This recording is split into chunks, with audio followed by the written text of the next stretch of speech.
Isang 36 anyos na babae na OFW mula sa barangay Santa Catalina, Minalin, Pampanga ang nagpositibo sa mas nakahahawang South African variant ng COVID-19. Ito ang kinumpirma ng DOH o Department of Health sa di umano'y naging resulta ng pagsusuri ng specimen nito ng Philippine Genome Center na itinimbre lamang kahapon, March 4, 2021 sa pamahalang panlalawigan ng Pampanga. Yes, yesterday we were informed by the DOH that we have cases 4 cases sa Central Luzon ng COVID-19 na positive siya sa South African variant, no?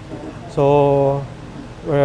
as for Pampanga, we already isolated the one detected sa Pampanga, no? And I think Nueva Ecija and Bulacan already isolated the cases na nakita nila.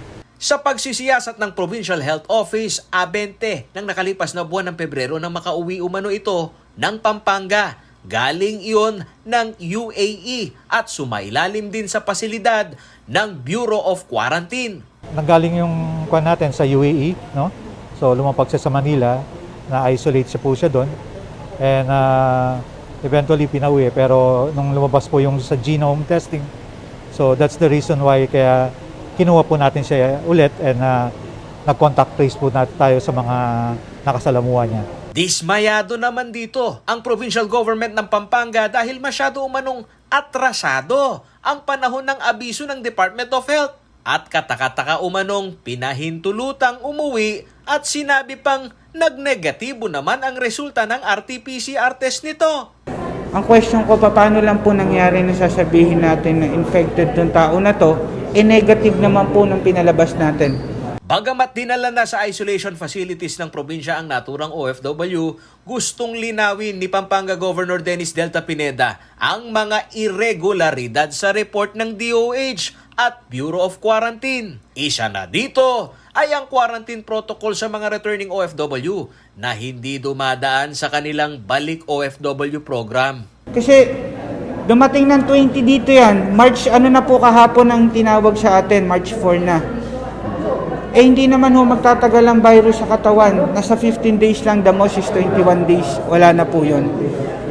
Ang question is, bakit nakalabas ng facilities ng Bureau of Quarantine na under ng Manila o na national government?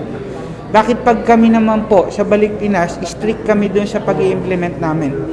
Hindi pwedeng lumabas dun sa, kung hindi rin positive, hindi pwedeng lumabas. Yung nire-require na dates nandoon din po. At nag 2 weeks quarantine din po sa inyo. Sa pangyayaring ito ayon kay Governor Pineda, mas lalo silang magiging mabusisi sa mga OFW na umuuwi sa Pampanga na nasa kustodiya ng national government. Di hamak kasi umanong mas mahigpit na nasusunod ng lokal na pamahalaan ang kanilang mahigpit na 14 days quarantine period sa mga Balik Pinas OFW program ng Pampanga. Paulo G. Santos, CLTV News.